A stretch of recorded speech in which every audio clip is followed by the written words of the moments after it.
감사합니다. 네, 먼저 이 자리에 세워주신 우리 하나님께 영광을 돌리고 또 저의 사랑하는 동역자이자 동기 목사님이신 우리 유명열 목사님과 우리 당회의 모든 당회원들께 감사드립니다. 우리 대전 남부교회는 우리 교단에서 아주 유서 깊은 교회이고 중추적인 역할을 해온 교회입니다. 저는 우리 대전 남부교회가 주님 앞에 더 귀하게 쓰임받고 날마다 부응하는 주님의 은혜가 강력하게 역사하는 교회가 되길 주의 이름으로 축원합니다. 자, 옛날에 백두산 일대에 호랑이를 아주 잘 잡는 사람이 있었습니다. 사람들이 그에게 다가와서 어느 날 묻습니다. 어떻게 하면 그렇게 호랑이를 잘 잡습니까? 라고 질문을 했는데 이분이 뭐라고 말했냐면 그 비결은 기다림에 있습니다. 호랑이가 가는 길에서 오랫동안 기다리다 보면 사냥할 수 있는 기회가 생깁니다. 낚시도 마찬가지입니다. 우리가 낚시 바늘에다가 미끼를 메어서 물속에 던지고 고기가 입질에 올 때까지 기다리는 것입니다. 우리의 삶 속에서도 많은 기다림이 있습니다.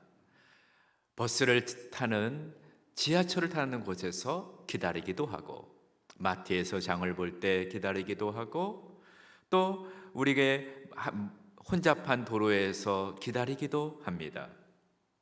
이러한 기다림의 차원과 좀 다른 기다림이 있는데 오랫동안 자녀를 갖지 못한 불임의 부부들은 자녀를 기다리기도 하고요. 질병에 있는 분들은 이 질병이 치유되기 위하여 기다립니다. 또한 내 가족 중에서 아직 예수 그리스도를 모르고 구원받지 못한 가족이 있다면 그가 예수를 믿기까지 기다리며 그를 위해서 기도합니다. 자녀를 위해서 기다리고 남편을 위해서 기다리고 아내를 위해서 기다리고 우리의 삶에는 기다림의 연속입니다. 우리 성도님들의 신앙생활에도 기다림이 많이 있지요. 기도 생활할 때 하나님 기도를 언제 응답해 주시겠습니까? 기도 응답의 기다림, 하나님의 약속 성취, 나의 삶을 통하여 하나님의 약속이 성취되기를 기다리고도 있습니다. 그런데 때로 이 기다림의 시간이 길어질 때 우리는 이렇게 질문합니다. 하나님, 언제까지 기다려야 되겠습니까? 너무 기다리지 않습니까? 오늘 우리가 읽은 에레미야서는 에레미야에는 한 선지자의 오랜 기다림, 그 오랜 기다림 속에 그가 겪었던 고난과 눈물과 아픔이 기록되어 있는 책입니다. 에레미야 선지자는 아주 젊은 시절에 하나님께 부름을 받았습니다. 그리고 40년 동안 하나님의 백성들을 향하여서 아주 신실하게 하나님 말씀을 선포했지요. 그런데 그의 사역의 결과가 뭔지 아십니까? 40년 동안을 하나님 말씀을 전하고 선포했는데 그만 하나님의 백성들이 그의 말씀에 불순종하여 예루살렘이 불에 타 무너지고 많은 백성들은 바벨론의 포로로 끌려가게 되었습니다. 이 모습을 바라본 선지자가 얼마나 가슴이 아팠을까요? 주전 586년 당대 최대 강국인 바벨론이라고 한 나라가 엄청난 군대를 이끌고 예루살렘 성을 포위하고 완전히 무너뜨린 것입니다.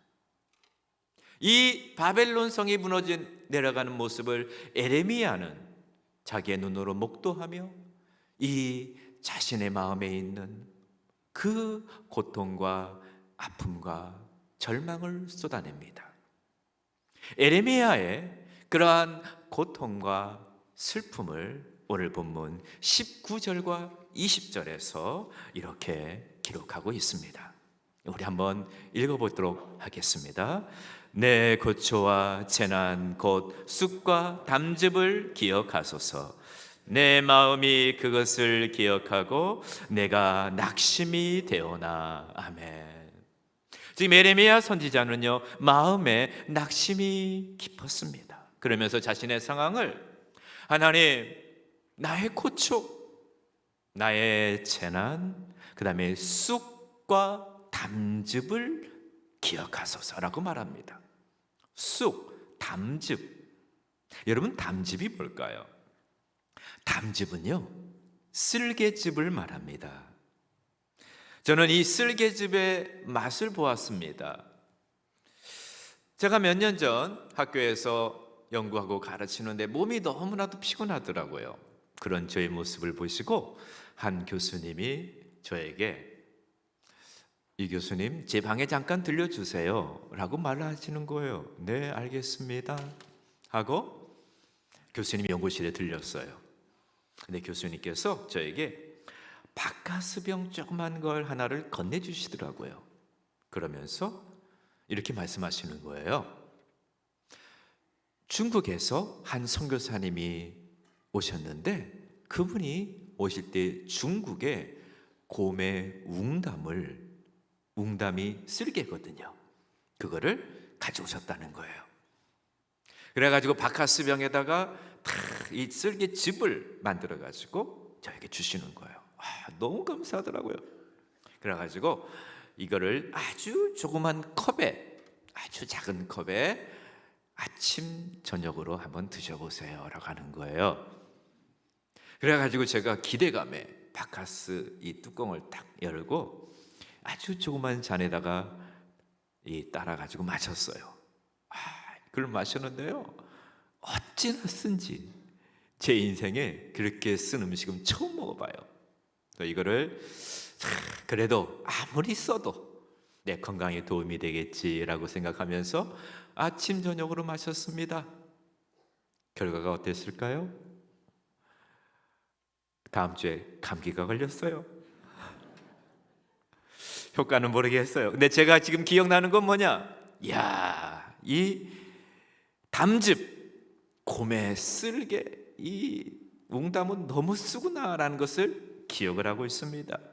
근데 예레미야가 지금 이렇게 고백합니다. 하나님, 내 상황이 고초와 재난과 쑥과 담즙을 마시는 것처럼 씁니다. 너무 고통입니다 라고 고백하는 거예요. 그래서 오늘 저희가 읽은 예레미야에가는 영어 성경에서 제목이 뭐냐면은 러멘테이션이라고 합니다.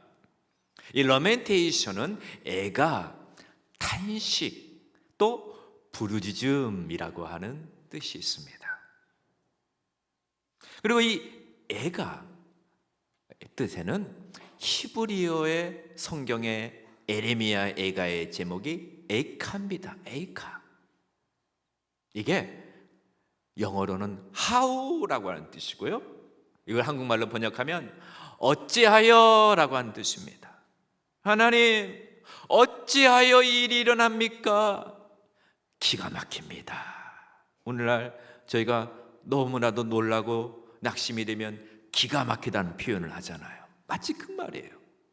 그래서 예레미야 선지자가 오늘 본문 가운데에서, 하나님, 제가 40년 동안을 인내하며 이 백성들에게 하나님 말씀을 선포했는데 어찌하여 하나님의 성전이 무너지고 하나님의 백성들은 저 바벨론의 포로로 끌려가고 우리의 자녀들은 뿔뿔이 흩어지는 결과를 보게 하십니까? 어찌하여 하나님, 오랜 세월을 믿고 기다렸는데 저 보이지 않는 터널을 끝까지 통과해서 여기까지 왔는데 어찌하여, 이런 질문을 하게 되는 것입니다. 하나님, 언제까지 더 기다려야 됩니까? 이게 지금 예레미야의 마음입니다.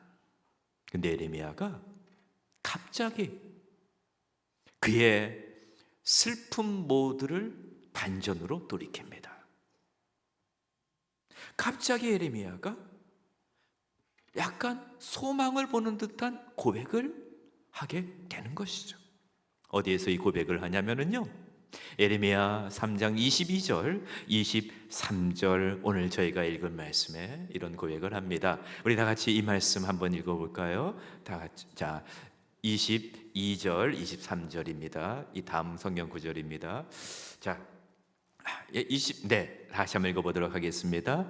여호와의 인자와 긍휼이 무궁하심으로 우리가 진멸되지 아니함이니이다. 이것들이 아침마다 새로우니 주의 성실하심이 크시도소이다. 아멘. 예레미야가 극심한 고통의 가운데 있다가, 주님, 내가 이것을 생각하니 내 마음에 소망이 넘칩니다 라고 고백을 하면서 오늘 3장 22절 23절에 고백을 하는 거예요. 예레미야가 극심한 고난 가운데 뭐 하나를 생각하니까 이 마음속에 갑자기 소망이 올라오더라는 것입니다. 뭘 생각했냐? 여호와의 인자와 긍휼이 무궁하심으로 우리가 진멸되지 아니합니다 라고 하는 고백을 하는 거예요. 하나님의 인자와 긍휼, 이걸 생각한 거예요. 이걸 예레미야의 마음에 든 거예요. 근데 여러분, 하나님의 인자하심은 뭘까요? 이 히브리어의 헤세드인데요, 하나님의 헤세드는 하나님께서 자신의 언약 백성들을 향한 하나님의 사랑입니다. 하나님의 인내며 하나님의 친절함이며 하나님의 자비를 말할 때에 하나님의 인자, 헤세드라고 하는 표현을 합니다. 우리 살아계신 하나님께서 헤세드를 가지고 계시기에, 하나님의 백성들에게 인자를 가지고 계시기에 우리에게 먼저 찾아오셔서 우리와 언약을 맺으십니다. 그리고 그 언약 관계를 유지하시는 것도, 하나님의 백성들을 끝까지 붙들고 계시는 것도 하나님의 그 인자 헤세드의 성품 때문에 우리가 살아있게 되는 것입니다. 그리고 선지자가 하나님의 긍휼하심이 있기 때문에 내가 소망이 됩니다. 이 긍휼하심은요, 히브리어로 라카밈이라고 그래요. 라카밈. 이게 무슨 뜻이냐면은, 이 원어적 의미에 어머니의 자궁이란 뜻이 있어요. 어머니가 사랑하는 자녀를 잉태하고 뱃속에서 10달 동안을 품고 있는 그 따뜻한 어머니의 뱃속을 말하는 것이죠.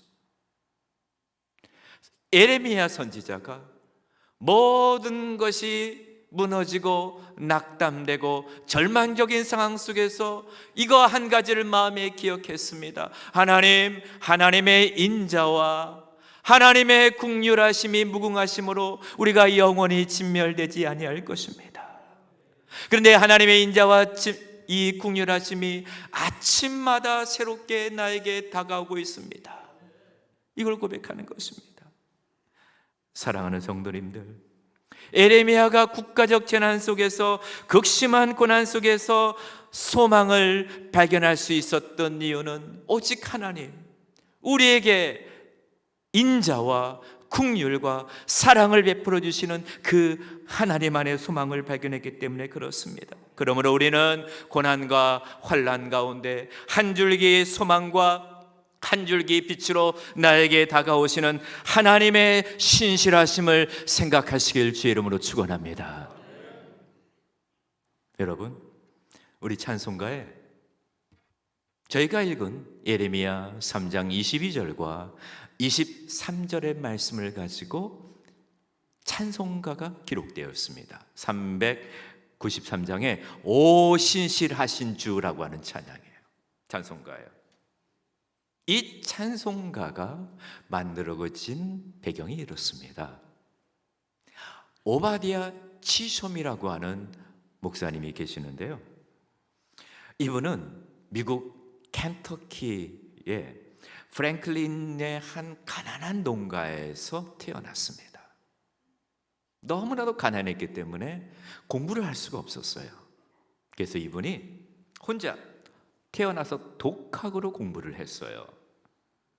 독학으로 공부를 열심히 해서 16살 때에 고향에 있는 학교의 보조 교사가 되었습니다. 혼자 공부를 해가지고 16살 때. 그리고 21살 때에는 그 지역에 있는 지방 신문에 주필이 된 거예요. 대단하죠? 그러다가 이분이 27살 때에 예수님을 만나게 됩니다. 그래서 그 예수님을 만난 기쁨과 감격이 너무 커가지고 결심을 해요. 신학교에 가서 주의 종이 되기로. 그래서 이분이 저 시카고에 있는 무디 바이블 신학교에 입학을 하게 됩니다. 여기서 입학해서 열심히 신학 공부를 하고 목회자가 되어서 목회 활동을 하는데 너무 무리를 하신 거예요. 너무 무리를 했어. 그래가지고 결국 이분이 몸이 너무 아파가지고 1년만 목회하고 이제 그만둬야 되는, 쉬어야만 하는 상황이 벌어진 거예요. 이분이 하나님의 은혜를 생각해서는 이걸 놓으면 안 되는데 안타까운 심정에 성경을 폈습니다.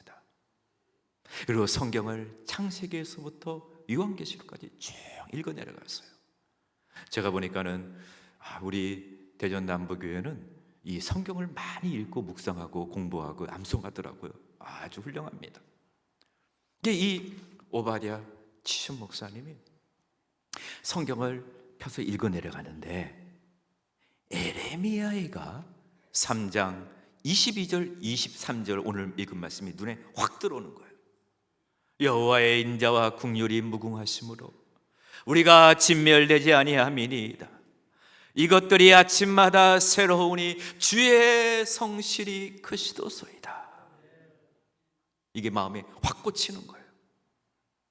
그래가지고 이 말씀을 기반으로 찬송시를 만들고 여기에 곡을 붙여서 곡을 만들었는데 당시 무디 신학교에서 제2교가로 불리울 만큼 수많은 신학생들이 오 신실하신 주, 오 신실하신 주를 그렇게 많이 불렀어요. 여러분, 이 목사님이 어떻게 된지 아세요?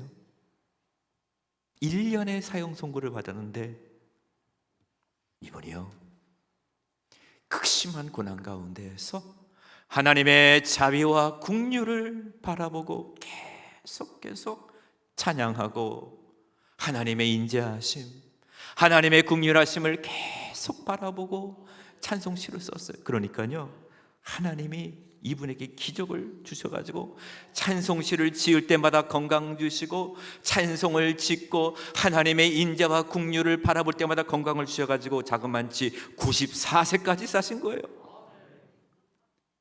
그리고 1200편의 찬송시를 남겼어요.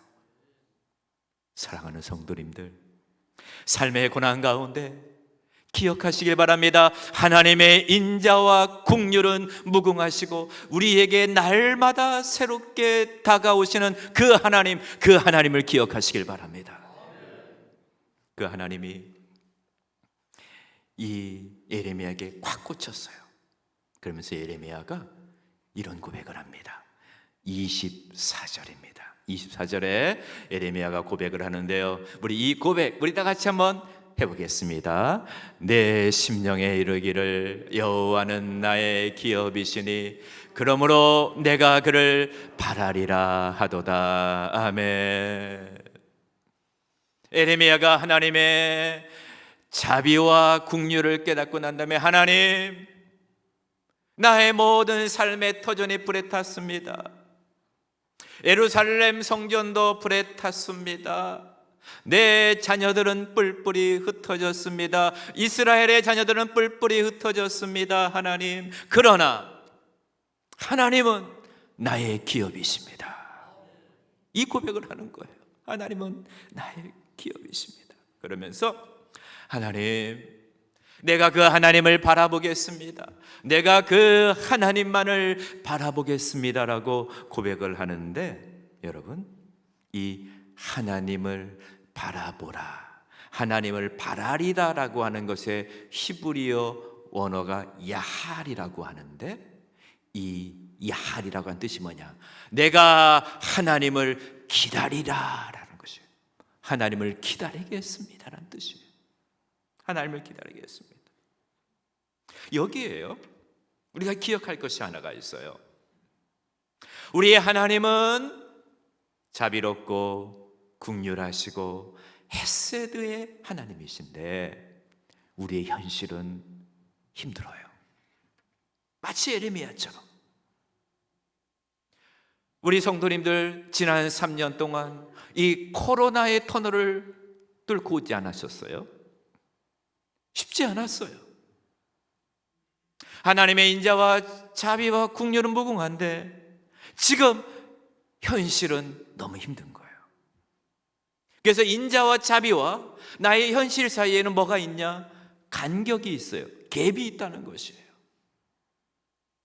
그래서 에레미야가 이렇게 고백하는 거예요. 하나님, 우리의 하나님은 인자와 긍휼하심을 저는 압니다. 그러나 내 현실은 힘듭니다. 그러나 나는 이 둘 사이를 연결하고 극복하는 나의 태도는 하나님을 기다리고 기다리겠습니다. 기다림으로 그 간격을 채우겠습니다라는 거죠. 성경을 보면 하나님의 사람들은 다 기다림의 사람들이었습니다. 아브라함은 76세에 하나님께 이 비전과 소망과 소명의 부르심을 받고 내 후손이 하늘의 별처럼 바닷가의 모래알처럼 많아지겠다라고 했지만은 그의 응답을 얻기 위해서는 100세가 되어서야 응답을 얻었습니다. 아브라함은 24년 동안을 기다렸습니다. 요셉은 17살 때에 놀라운 꿈을 받았는데 그 꿈이 이루어지기까지 그는 17살 때 꿈을 받는데 13년 동안의 세월을 기다려야만 됐습니다. 어디에서? 감옥에서. 다윗도 어린 나이에 하나님께 기름을 받았지만은 그가 30세가 되어 왕이 되기까지 수많은 기다림의 세월을 광야에서 보내야만 했습니다. 오늘 우리가 읽은 에레미야 본문에서 에레미야도 오랜 세월 동안 하나님 앞에 40년의 세월을 기다리며 사역을 했습니다. 이렇게 성경에 보면 하나님의 사람들은 다 기다림의 세월을 가졌다는 것입니다. 여러분, 사도 바울을 보세요. 사도 바울도 하나님 앞에 다메섹에서 하나님을 만나고 난 다음에 아라비아 광야로 가서 하나님을 기다리는 연단의 세월을 보냈습니다. 그러면 왜 하나님께서 자신의 백성들에게 이런 기다림의 시간들을 허락하실까요? 여러분, 하나님은요, 기다림의 과정을 통하여서 우리를 영적으로 성숙하게 하기를 원하십니다. 우리의 신앙과 우리의 믿음이 더 자라기를 원한다는 것이죠. 어머니가 아이를 잉태해서 10달 동안을 뱃속에서 기다립니다. 왜요? 아이가 자라날 수 있도록.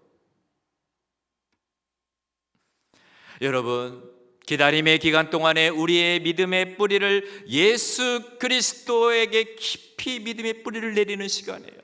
믿음의 뿌리를 내리고 믿음의 뿌리를 또 내리고 내릴수록 우리의 뿌리는 견고해지고 이 나무가 흔들리지 않는 것처럼 하나님께서는 우리의 기다림의 시간들을 허락하여 주시어서 우리의 믿음이 깊어지고 우리가 더 하나님을 바라보면서 믿음이 견고하게 세워지기를 원한다는 것입니다. 우리 사랑하는 대전남부교회 성도님들, 하나님 안에서 이 기다림의 신앙으로 여러분의 믿음이 예수 그리스도의 그 깊은 반석에 더 뿌리를 내리시기를 주의 이름으로 축원합니다. 그러면 우리가 어떠한 자세로 기다려야 될까요? 우리 모든 자들에게 기다림이 없는 사람 아무도 없습니다. 어떠한 자세로 기다려야 될까요? 첫 번째, 기다림은요, 시간 낭비가 아니라는 점을 기억해야 됩니다. 시간 낭비가 아니에요.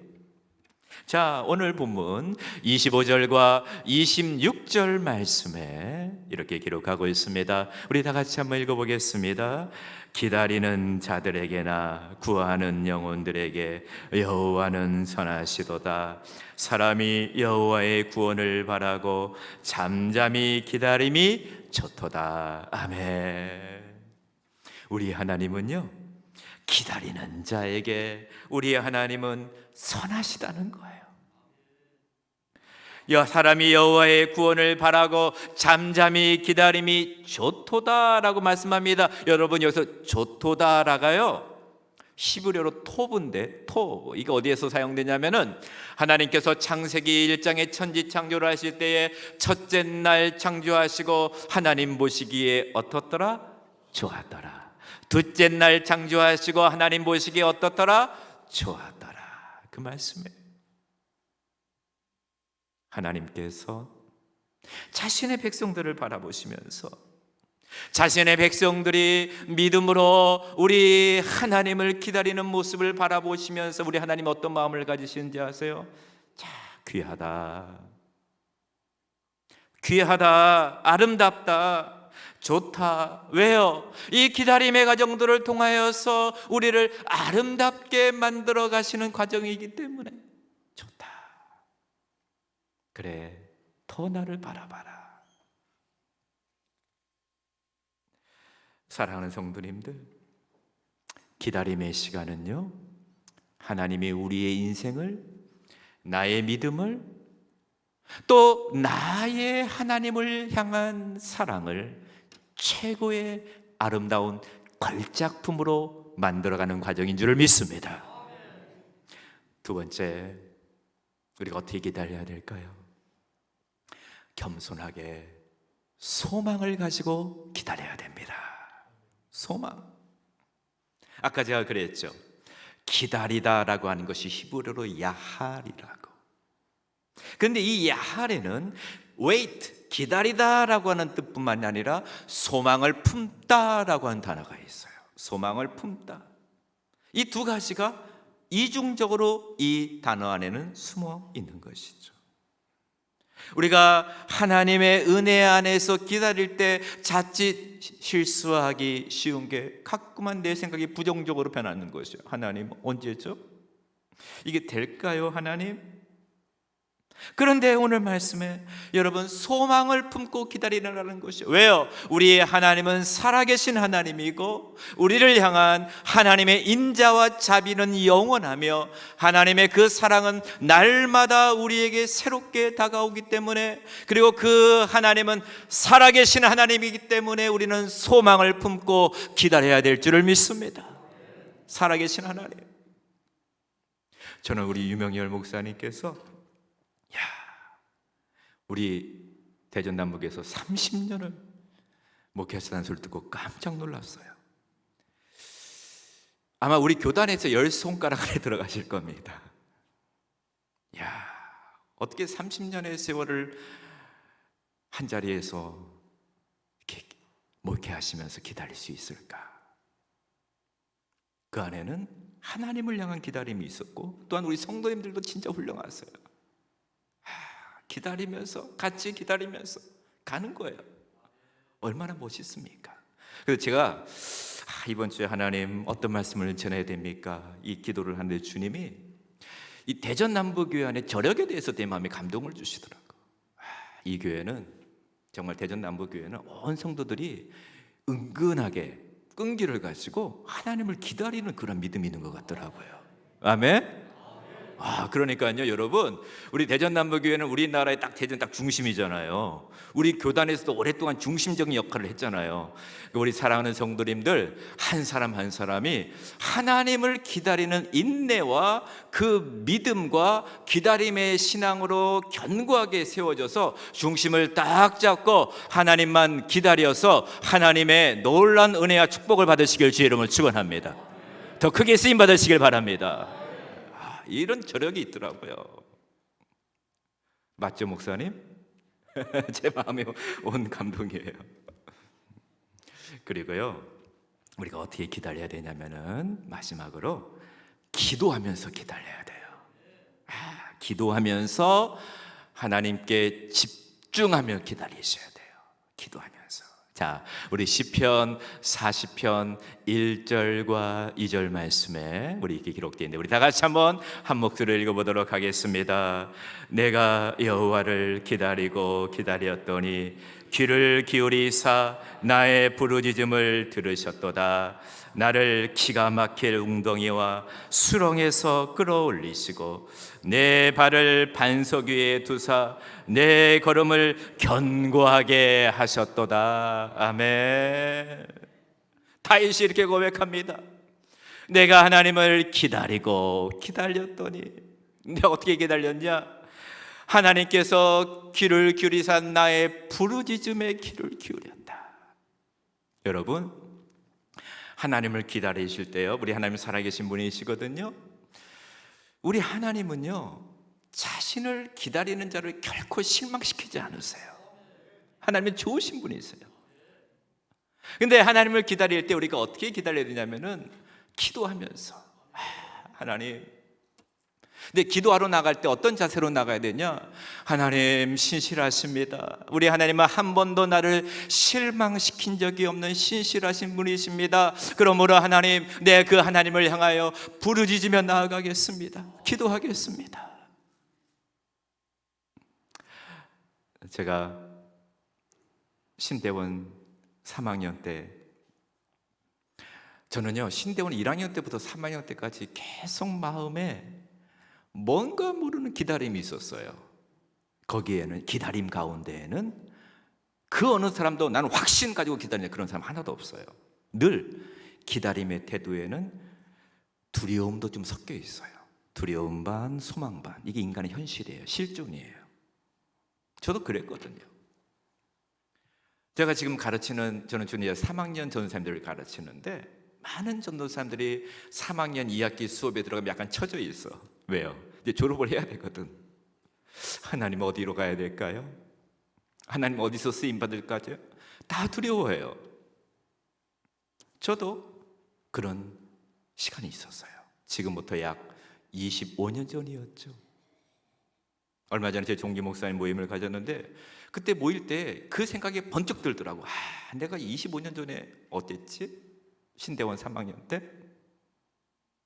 하나님께서 저를 써달라고 그 채플실에서 하루에 5번씩 기도했어요. 하나님, 나 어디로 가야 될지 모르겠습니다. 내가 어디서 쓰임받을지 모르겠습니다. 하나님, 나를 인도하여 주시옵소서. 그리고 그때 당시에 유학도 가고 싶었는데 IMF가 터져가지고 쉽지 않았어요. 근데도 하나님, 주님을 바라봅니다. 그렇게 하고 오랫동안 기다리며 기도했거든요. 근데 결국에는 하나님이 그 모든 기도를 다 들어주시고 응답해 주셔서 학교에서도 가르치게 하시고 오늘 이 자리에서 설교도 하게 해 주셨습니다. 하나님이 하십니다. 그러므로 사랑하는 성도님들, 기도하며 기다리시길 주의 이름으로 축원합니다. 이렇게 기다리는 자에게 우리 하나님이 어떤 은혜와 복을 주실까요? 이사야 30장 18절의 마지막에 이렇게 우리에게 말씀하고 있습니다. 제가 너무나 사랑하는 말씀인데 우리 다 같이 이 말씀 한번 고백해 보겠습니다. 그러나 여호와께서 기다리시나니 이는 너희에게 하심이요 일어나시리니 이는 너희를 긍휼히 여기려 하심이라. 대저 여호와는 정의의 하나님이시라.